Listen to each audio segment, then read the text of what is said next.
Hi everyone, I'm really pleased to be here and thank you for the OWASP organization for letting me share a little bit of what I learned about MCP. Just by a show of hands, who knows what is MCP? Most of you, that's great. Okay, so let me tell you a story, and the story is the following. You have a choice, and there's no going back. Basically, you can either continue believing that MCP is just the messages, or you can actually see inside the metrics and see what are the risks that are tied to MCP. So this is basically the journey that I want to go through with you for the next 35 minutes. But before that, a little bit about me. I'm David Melamed. I'm the CTO and the co-founder at JIT. JIT is a startup that is built an AI workspace for product security. Basically what it means is that we have an agentic platform where we're providing all the AppSec teams a way to be like 10x engineers. If you know about Cursor, we're actually doing the same thing for product security, and we're helping companies to secure their product in the cloud. I'm also a developers builder, community builder for a few years. Woo! I am the OWASP top 10 serverless co-leader. So you still believe that serverless is secure by default, please talk to me or look online for resources. And I have a PhD in bioinformatics for like a long time ago. All right, let's start and welcome to the real world. So first of all, when you think about MCP, what MCP is providing to the LLM models? Basically, MCP is a way for LLMs to actually have a connection to the outside world. You actually can change and modify models that are trained on existing data and basically provide a way for them to get access to dynamic data through APIs. But as we say, with great powers comes great responsibility. Okay, so a little bit more about what is MCP. There are a few components in MCP. The first one is like the host that usually has like a client. So there are a couple of clients. The most famous one are Cloud Desktop, the ones who actually invented the MCP, like the protocol. Cursor, so if you're programming Cursor, you can extend it Cursor by adding some MCPs, and that actually gives extra power to Cursor. And finally, Windsurf. But there are more. Like actually, you can actually build any application and add yourself MCP so that your LLM and your agents are actually smarter. And then the client is actually connecting to MCP server using the MCP protocol. Basically, behind the scenes, just JSON RPC 2.0. There are multiple transport layers, local using SDO, SCC, which was like the previous way of connecting to remote server, or now streamable HTTP, which is like the new one since it's March. And as you can see, those servers can have like multiple connections. They can either connect to data locally, they can either connect to data remotely, and they can have access to all the APIs in the world. And that's actually what makes them so powerful. There are three important concepts. The one is tools. So all the MCP servers actually are exposing tools to the LLMs, and LLM know exactly automatically how, based on the documentation, they know exactly how to access the right tool at the right time. You have resources and you have prompts. All right, as you may have seen, if you have LinkedIn, your feed is now like blowing about MCP every day. The adoption is really going through the roof. This is just like some statistics from Sentinel-1. Like everyone's talking about it, and now it's been widely adopted, not only by Anthropic, but now like Google and OpenAI, everyone is adopting this standard. Okay, like a last thing that I want to say here is that there are a few changes in the protocol. Basically, the first version that came out was not very secure, especially around authorization. People were just like passing tokens, and that was like basically the way to connect to any of the APIs. But in March, we added support for OAuth 2 as part of the protocol spec.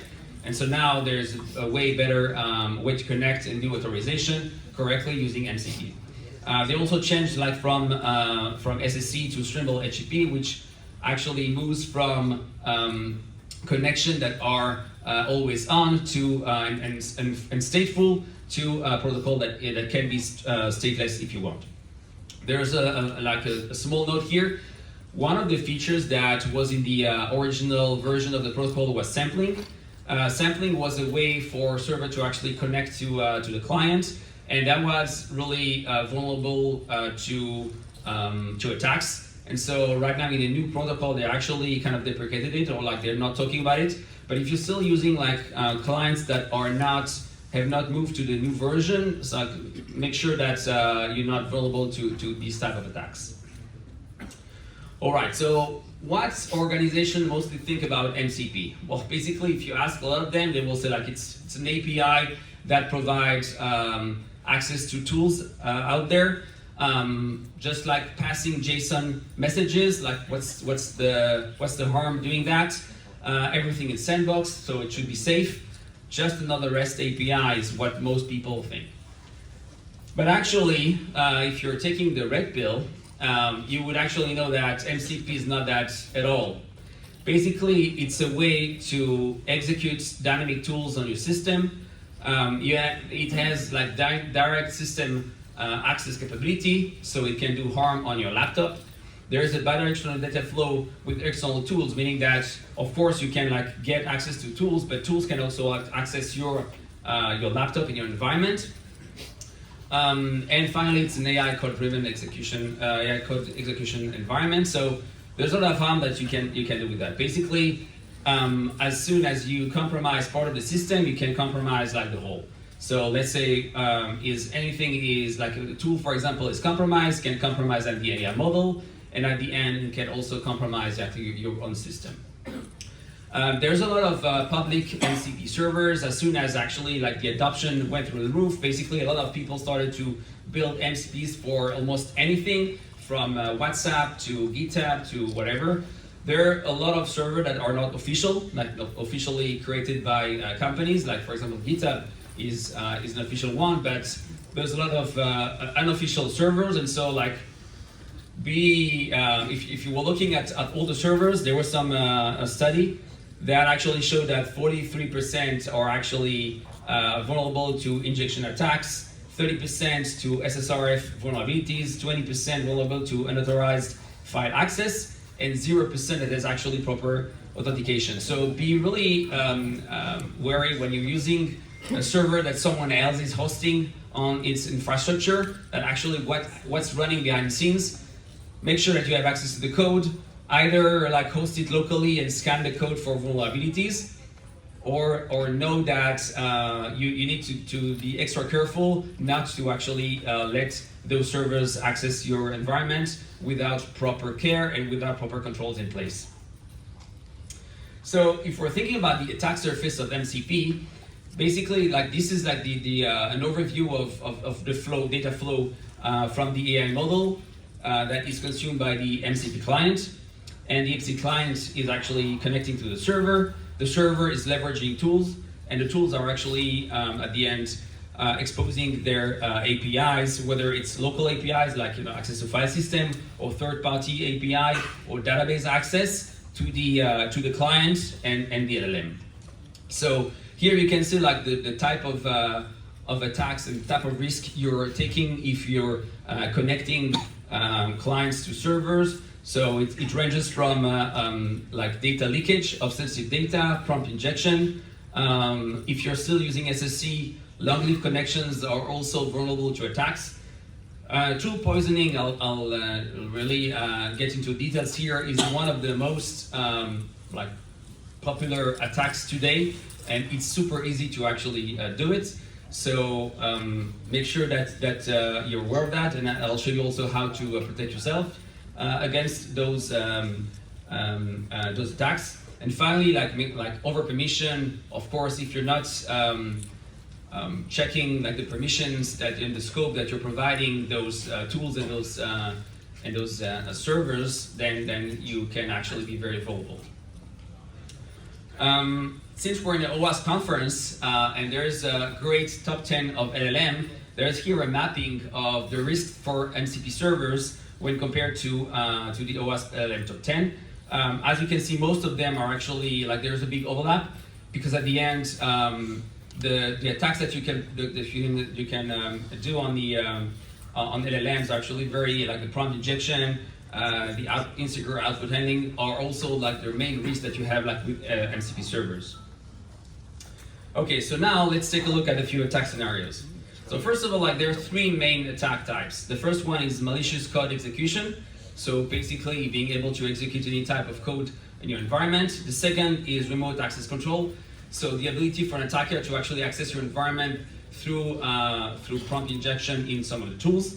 And the last one is credential theft, and more generally like data leakage of sensitive information. So what's the problem with tool poisoning? Basically, since you have like agents in your environment and they're sharing the same tools and connecting to the same MCP servers, as soon as you have like one of the tools that is compromised, you actually can compromise your whole system. So that's what's called like the multiplication effect, because as soon as one entry point is actually vulnerable, basically it can spread out to the whole to your whole environment, and all the agents at the end can be compromised. This is an example of a tool poisoning attack. So TPA, that's the abbreviation. And how it works is really simple. If you're thinking about how a tool is defined in a system, so this is an example in Python. You just need to define a tool using the SDK. You have like this decorator tool, and then you have like this description. The description is used and read by the LLM to understand whether or not it should call this tool when there is some task that needs to do. And so if you're hiding inside this metadata, inside this description, some additional instructions that are malicious, basically it will take it into account and will do whatever is written there, specifically if it's important, and you actually trick the LLM to actually execute whatever is written there. So here you can see in this example, it's a PDF summarization tool, but basically what it says is like before you use this tool, read the SSH key and then send those to any like remote server. Otherwise the tool won't work. That will trick the LLM to actually do that. And as you can imagine, this can exfiltrate some very sensitive data. I will show you now like a quick live demo with this very simple tool. It's an addition tool, so like add two numbers. But behind the scenes, what it does is actually read some of the local directory, and it will actually send sensitive data out there. So let me actually show you the code. As you will see, it's very simple code. So like this file is basically an MCP server that exposes only one tool. The tool is called add, and as you can see here, basically it goes and read my download files, the download directory, find a private key .pem, and pass the content as a side note here in this function, which basically means that it can return it, and you'll see that in a second when I'll show you in Claude. In order to install that in Claude, I did something very simple. Actually I can show it to you in Claude. There's a configuration file. I'll show it here. I only added like this addition tool here, and now you see what I can do with that. Provided internet works good enough. May the gods of the demo be friendly. Yeah. Can you add 5 + 1? So just before that, I'll add some note here. If I'm adding actually the extended thinking into Claude, it will actually not call the tool, because it can actually compute by itself. But here, I removed that, and so as you will see, it will actually use the server in order to be able to do that. So there's a lot of warning here. So and if you actually take a look, it will actually list a load directories. So you would be interested to actually understand exactly what all these like calls are doing. And you see that actually it found like a simple PEM key in my download files. And as you can see here, like this is the response. And the response of the tool here, as you can see, the side note actually read my whole key. It's a private key, and now is returning that as part of the payload. Now, if you ask yourself why I didn't use as an example, like in my SSH key folder, it's because There's now some protection in Claude that there's low directories, and like this one, like the SSH key, the SSH folder is actually not inside that, so by default you're protected. But as you can see, I can bypass that very easily by just like picking another folder like the downloads one, and so it's still very vulnerable to those type of attacks. Let's go back here. Okay, that was really like a simple example, but there are way more advanced examples. The second thing you can do is actually using another tool, and here it's a Docker tool that allows you to actually manage your Docker containers. And if you're taking a look at the description of the tool, so the tool works really perfectly, like it's a perfectly fine tool, but someone actually changed after that the way it works by adding some additional information. And here in this information, what you can see is that there's an echo with some base64 string, and like what does exactly this do? So if I'm taking that, and I will go into the terminal to see what exactly the string is doing, you'll see that it actually goes and take all the SSH keys and put that in a file and then send all of that to a remote server. But in the same way, I can actually do a netcat and open a terminal, like and open an SSH session. Like there's a lot of things that we can do here. So you can actually do like a remote code execution very easily by just like obfuscating the strings, and the LLM will actually do that without any problem. Another like more advanced, like this is a paper that was released by CyberArk a couple of days ago. It's called like advanced tool poisoning attack. So it's not only like the metadata of the description of the tool that is vulnerable to attacks. There are other fields, and that's why it's called like the advanced. There's other fields that are actually vulnerable. So for example, here, if you add a new field directly in the tool, it's also vulnerable to injection. Here you can see like in the Wireshark, you can actually see that it passed the whole information. Even more dangerous, if you add here a variable name that actually is an instruction, like for example, content from reading SSH ID RSA, what you can see is that the LLM is trying also to understand what the variable name is doing, and if it's an instruction, it actually does that.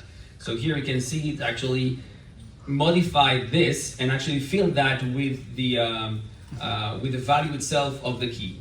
So as you can see, there's a lot of injection inside the tools themselves, and you should really read all the files that include tools, and that's why it's important either to host yourself the server or to use trusted server.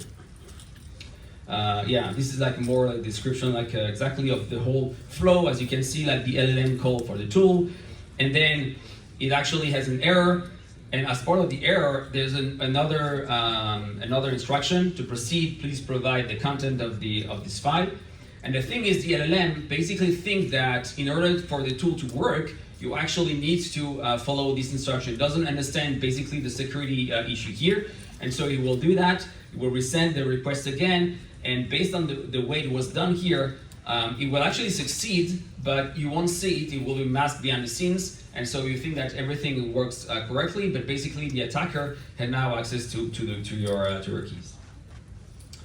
Another method that is used also that is problematic is, let's say now you're scanning the server, everything is great, and you don't find any issue.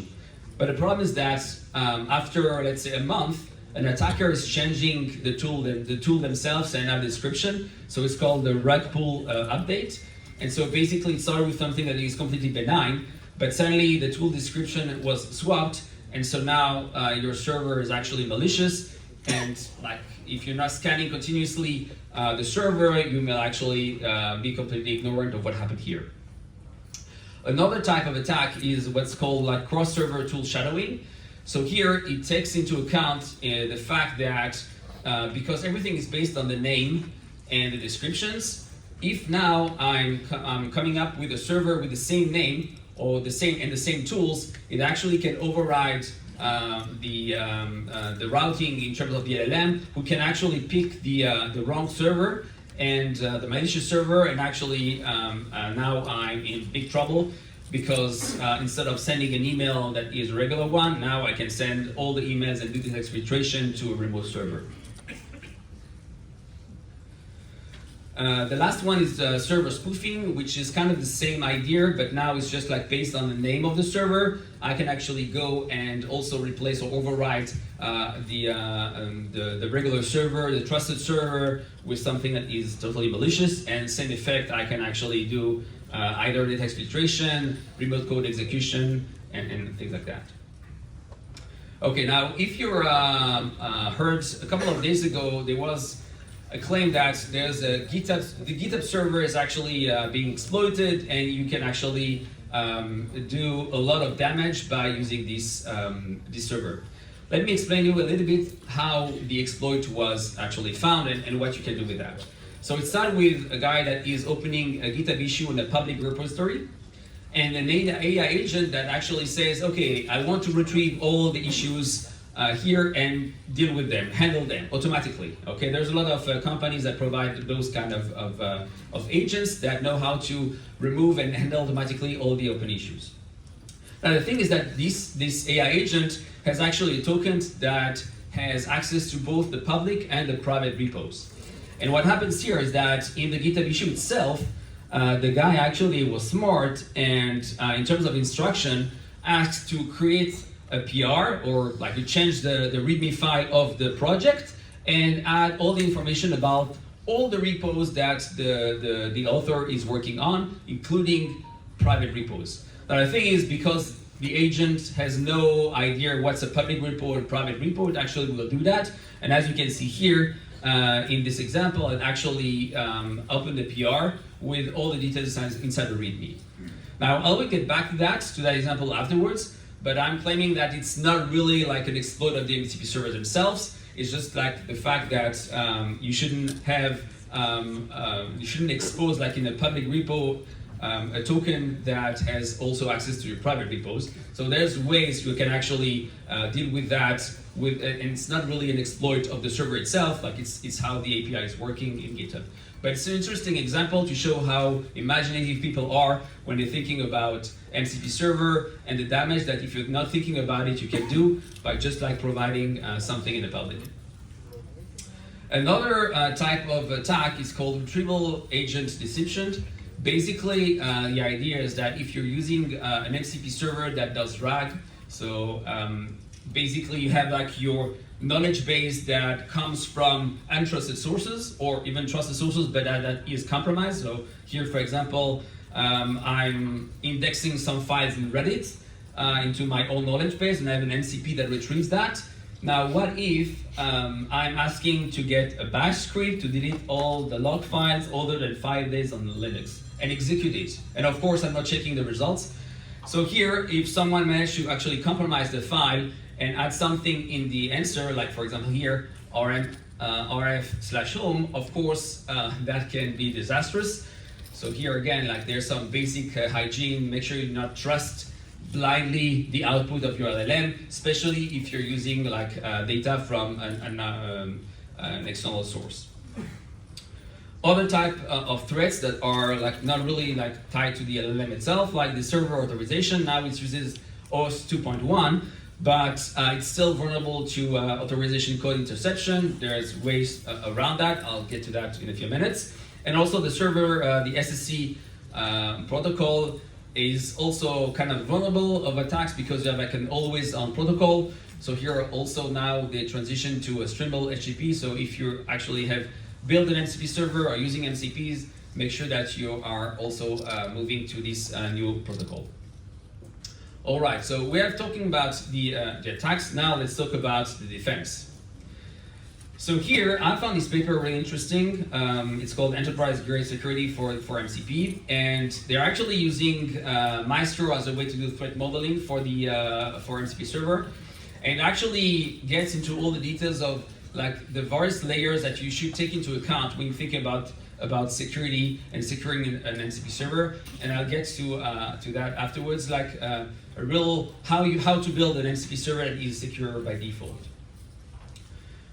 So, if you're thinking about defense and about resistance, what you should take into account. First of all, you should have like multiple layers of protection. And I'll talk to now into all these different points.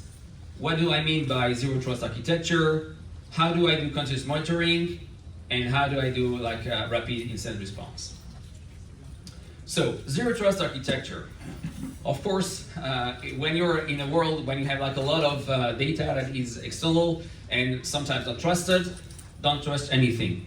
Make sure that you validate every access request. Make sure that you inspect all the traffic. Make sure that you really don't trust anything in your system and that you have controls all the way. In the same thing, in the same idea, if you have like tokens with scopes, make sure that you're only like you're following the list, the principle of least privilege, and that you're not providing too much access to your token. This token is actually used by the agents, because as I showed before, it can have a disastrous effect. Authorization and authentication. Here, like the basic stuff, MFA, risk-based authentication, and especially now with the OAuth 2.1, if you're using PKCE, you also make sure that you're not vulnerable to authorization code interception. So here, there's a few examples of things that you should follow. Not giving too much detail here, but I will share the slide so you'll see like all these recommendations. In terms of input and output validation, so this is one of the aspects or one of the places where people are the most vulnerable. And if you're doing like really good hygiene into how do I trust or how do I validate that my input is correct and my output is correct, then you won't be that vulnerable to tool poisoning, because you will be able to actually see exactly what's entering into your system and what's going out. So this is also like a few examples of what you should check, like schema enforcement. If you're checking, for example, the length of the response, you can make sure that you're not exfiltrating data, because suddenly like the payload is actually way larger than what you expect. And if you're using like DLP software, of course, and gateways, you can also actually check for all those vulnerabilities that I showed before. Here again, like tool security management. There is the classical way to do AppSec. It's the same thing at the end. It's still some piece of software. So you have the same type of review that you are usually doing when you're doing AppSec, whether it's SAST, DAST, and SCA. As long as you can also have like human in the loop, that also prevents you from exploits that automatically execute some code on your machine, because you can actually see the results before it actually executes it. And runtime protection are also like the basics that you would actually expect from any type of software. Network security here again. Micro segmentation is one of the basic things in order to actually limit the blast radius if you have like if you are compromised. So that's also like some basic recommendations that you would actually do in order to make sure that your system is actually running either in a sandbox or in a controlled environment. So, are there any tools that you can trust in order to check if your server is secure or not? So, there are two tools that I would recommend. The first one is MCP scan from Environment Labs, and I'll show you a demo in a second. It does the scanning of your server and make sure that if you have any vulnerability of prompt injection in the tools, they actually warn you. So, let me actually run that here. So here I'm running the MCP scans on my machine. And what you should see in a few seconds is that if you remember the previous server that I showed with the vulnerability, well, it should actually find it. The way it works is by analyzing automatically the configuration of Claude and of Cursor. And so you should see that in a second. Hopefully. Yeah. So here you can see here it actually found this MCP server file system is all good, but this one addition, and as you can see here, it actually found in this description there's an issue. Let me actually remove that so that you'll see it better. What's here? Okay, as you can see better, actually it's failed. Tool my content prompt injection, and so tool my hijack the agent attempted instruction override via pseudo tag. So this is great if you want to test like some piece of code before you actually write into your system. I highly recommend it in order not to get your SSH keys out there. The second tool that I would like to show you is a tool that is a little bit less known called MCP Safety Scanner. It's a very interesting tool because the idea here is that they're using like multi-agent, one hacker, one auditor, and one supervisor in order to scan your system, and also it has extensive reporting in terms of security. So I would also recommend you to actually test this tool. So if I'm kind of summarizing the type of threats and the way you can protect against them. So first of all, prompt injection and tool poisoning. You need to sanitize your tool metadata. You need to validate the inputs and the outputs. Command injection. Avoid shell as much as possible. It's really, really hard when you have like shell in your environment to actually sanitize that and make sure that there's no side effect. For example, like running additional commands at the end. Validate input and scan your code. For credentials and context leakage, make sure that if you have sensitive data, it's encrypted at all time, whether it's transit or when you're storing it. And never share credentials as inputs. Like never share any tokens in the LLM directly, because you don't know what will happen with that afterwards. For tool permission, make sure that you limit with the least privilege. Cross-server tool shadowing, isolate your MCP server as much as possible. And finally, the risky dependencies. SCA is the recommended way to make sure you don't have like any old dependencies that are vulnerable, and pinning versions, of course. All right, so now that we're getting until the finally, what's the framework that I can use that will actually show me the list of all the controls along the way? So I also like very much this image, like from the paper, the enterprise grade security for MCP, that actually show you here like the different components, the client, the server, and the external services. Show you at the bottom all the different attacks, and in the middle all the controls that you can add and you should add in your environment, whether it's on the client, on the server, or on the external services. I won't go again because like there's a lot of overlap with what I already said, but here you can actually find a summary that is very good. It's a lot of things, so let's see if we can actually get down to a little bit less details. So if you remember like the previous slide about the attacks, now these are the controls that you should put into your environment. So input output validation reduction, prompt scanning, principle of least privilege, micro-segmentation. These are the type of control that you should put into your environment to ensure that you're not vulnerable against all the attacks that I showed before. Now, if I can actually summarize that even more to a few recommendations. So if you're building your own MCP servers like a lot of companies out there, so make sure you double check the user inputs, don't use shell commands, make sure that your tool metadata is as clean as possible and scan for that, and at the end, use only trusted dependencies. If you're a DevOps and now you need to install an MCP server, so make sure that all the MCP server, you consider them as external risks. Don't trust blindly the repos out there. There's a lot of repos that are really not secure. Make sure you log and monitor carefully. So all the input output of those servers should be really treated and monitored all the time. Use least access permission. So if you're providing token, make sure you actually limit the scope. And finally, do a regular audit of your stack. Finally, a few takeaways of this talk. First of all, I think that I was able to prove to you that MCP is not just like another API. It's actually executable code that can run into your own machine. Tool poisoning is really one of the most primary attack vector, and you should really be wary when you're using that and careful. Zero trust and defense in depth are really essentials to make sure that you reduce the risk as much as possible and do as much as proactive scanning as you can. Immediate actions that I would recommend. First of all, if you have any MCPs in your environment today, make sure you audit them. Implement all the different tools to validate, to scan your MCPs. Add monitoring as much as possible, and always think security first in terms of all your policies.